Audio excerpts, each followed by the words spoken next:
حضرت ذکر علیہ السلام اور آل محمد صلی اللہ علیہ وآلہ وسلم کے واقعات۔ علامہ مجلسی علیہ رحمۃ اللہ تحریر فرماتے ہیں کہ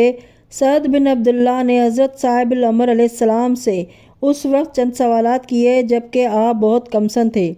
اور آغوش حضرت امام حسن عسکری علیہ السلام میں تشریف فرما تھے۔ انہوں نے آپ سے کاف یا عین صاد پارہ 16 سورہ مریم کی تعویل اور اس کا مطلب دریافت کیا۔ حضرت نے ارشاد فرمایا کہ یہ حروف غیب کی خبروں میں سے ہے جن سے خدا نے حضرت ذکر علیہ السلام اور ان کے بعد سرکار دو عالم حضرت محمد مصطفیٰ صلی اللہ علیہ وآلہ وسلم کو ظہور واقعہ سے قبل آگاہ فرمایا تھا۔ حضرت ذکر علیہ السلام نے ایک دن پروردگار عالم کی بارگاہ میں عرض کی، مالک ہمیں ان کلمات کے مقصود سے آگاہ فرما جن کے ذریعے سے آدم و ابراہیم وغیرہ نے مشکلات سے نجات حاصل کی، یعنی ہمیں آل محمد صلی اللہ علیہ وآلہ وسلم کے اسماء گرامی سے آگاہ اور مطلع فرما دے۔ چنانچہ حکم پروردگار عالم سے حضرت جبریل امین علیہ السلام نازل ہوئے اور انہوں نے پنجتن پاک علیہ السلام کے اسماء گرامی سے انہیں آگاہ فرما دیا۔ حضرت ذکر علیہ السلام اکثر ان اسماء کو زبان زد کیا کرتے تھے، لیکن اس اسماء کے زبان پر جاری کرنے میں یہ ہوتا تھا کہ جب 4 نام زبان پر آتے تھے تو فرحناک اور خوش ہو جاتے تھے، جب 5واں نام زبان پر آتا تھا بے تحاشا رو پڑتے تھے اور بے اختیار گریہ ان کے گلوگیر ہو جایا کرتا تھا، اور کبھی کبھی روتے روتے سانس رک جاتی تھی، جس کی وجہ سے سخت حیران اور پریشان تھے۔ ایک دن مناجات کے موقع پر بارگاہ خداوندی میں اپنی اس مشکل کا ذکر کیا اور درخواست کی کہ مالک مجھے اس کا سبب بتا دے۔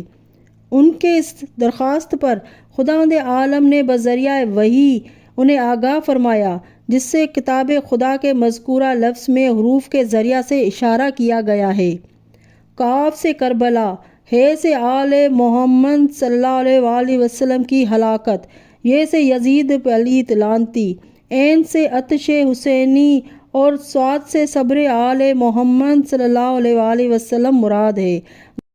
غرض کہ جب حضرت ذکر علیہ السلام واقعات کربلا سے آگاہ ہوئے تو 3 دن تک اپنے محراب عبادت سے برآمد نہ ہوئے اور شب و روز گریہ و زاری نوحہ و ماتم نالہ و فریاد میں مشغول رہے اور تمام لوگوں کو منع کر دیا کہ میرے پاس کوئی نہ آئے۔